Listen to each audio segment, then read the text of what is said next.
जय श्री राम। आज आप सुने श्री राम जी की व्रत कथा। श्री राम दरबार में हनुमान जी महाराज श्री राम जी के सेवा में इतनी तन्मय हो गए कि गुरु वशिष्ठ के आने का उनको ध्यान नहीं रहा। सभी ने उठ कर उनका अभिवंदन किया, पर हनुमान जी नहीं कर पाए। वशिष्ठ जी ने श्री राम जी से कहा कि राम, गुरु का बहरे दरबार में अभिवंदन नहीं कर अपमान करने पर क्या सजा होनी चाहिए? श्री राम जी ने कहा, गुरुवर आप ही बताइए। वशिष्ठ जी ने कहा, मृत्युक दंड। श्री राम जी ने कहा, स्वीकार है। तब श्री राम जी ने कहा कि गुरुदेव आप बताइए कि यह अपराध किसने किया है?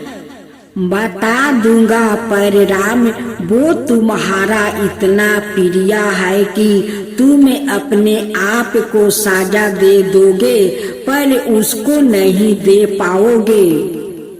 श्री राम जी ने कहा, गुरुदेव राम के लिए सब समान है। नहीं राम, मुझे तुम्हारे ऊपर संदेह नहीं है, पर मुझे दंड के परिपूर्ण होने पर संदेह है। अगर यदि तुम यह विश्वास दिलाते हो कि तुम सवाए उसे मृत्यु के दंड अपने अमोघ बाण से दोगे, तो ही मैं अपराधी का नाम और अपराध बताऊंगा। श्री राम जी ने पुनः अपना संकल्प व्याकृत कर दिया। तब वशिष्ठ जी ने बताया कि यह अपराध हनुमान जी ने किया है। हनुमान जी ने भी स्वीकार कर लिया। तब दरबार में राम जी ने घोषणा की कि कल सायंकाल सरजुग के तट पर हनुमान जी को मैं सवाए अपने अमोघ बाण से मृत्यु का दंड दूंगा। हनुमान जी के घर जाने पर उदासी की अवस्था में माता अंजनी ने देखा तो चकित रह गई कि मेरे लाला महावीर अतुलित बाल का स्वामी, ज्ञान का भंडार आज इस अवस्था में। माता ने बार बार पूछा, पर जब हनुमान चुप रहे तो माता ने अपने दूध का बस्ता देकर पूछा। तब हनुमान जी ने बताया कि यह प्रकार हुआ है अनजाने में। माता आप जानती है कि हनुमान को संपूर्ण ब्रह्मांड में कोई नहीं मार सकता, पर भगवान श्री राम के अमोघ बाण से भी कोई नहीं बच सकता। तब माता ने कहा कि हनुमान, मैंने भगवान शंकर से राम नाम मंत्र प्राप्त किया था और तुम्हें भी जन्म के साथ ही यह नाम घूंटी में पिलाया है, जिसके प्रताप से तुमने बचपन में ही सूर्या को फल समझ मुख में ले लिया था। उस राम नाम के होते हुए हनुमान, कोई भी तुम्हारा बाल भी पाका नहीं कर सकता, चाहे वो राम सवाए भी हो। राम नाम की शक्ति के सामने राम की शक्ति और राम के अमोघ शक्ति बाण की शक्तियाँ महत्वहीन हो जाएगी। जाओ मेरे लाले, अभी से सरजुग के तट पर जाकर राम नाम का उच्चारण करना आरंभ कर दो।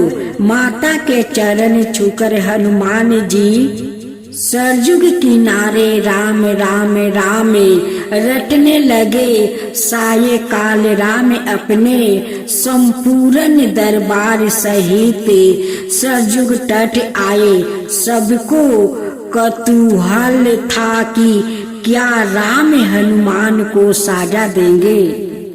पर जब श्री राम ने बार बार राम बाण अपने महान शक्तिधारी अमोघ शक्तियां बाण चलाए, पर हनुमान जी को ऊपर उनका कोई असर नहीं हुआ, तो गुरु वशिष्ठ जी ने शंका जताई कि राम तुम अपनी पूर्ण निष्ठा से बाणों का प्रयोग कर रहे हो। तब श्री राम ने कहा, हाँ गुरुदेव, मैं गुरु के प्रति अपराध की सजा देने को अपने बाण चला रहा हूँ। उसमें किसी भी प्रकार की चतुराई करके मैं कैसे वही अपराध कर सकता हूँ।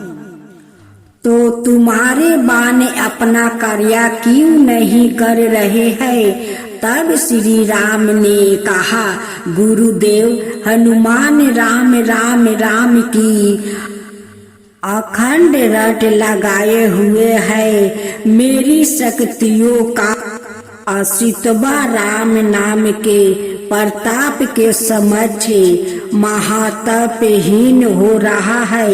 इससे मेरा कोई भी प्रयास सफल नहीं हो रहे हैं।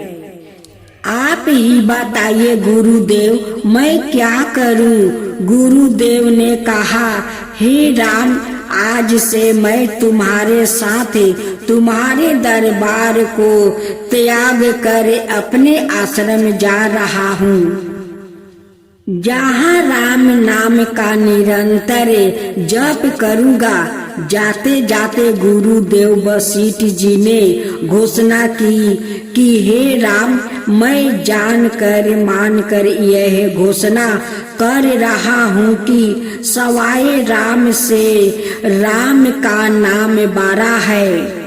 राम नाम महा अमोघ शक्तियाँ का सागर है। जो कोई जपेगा, लिखेगा, मानन करेगा, उसकी लोक कामनाएं पूर्ति होते हुए भी वो मोक्ष का भागी होगा।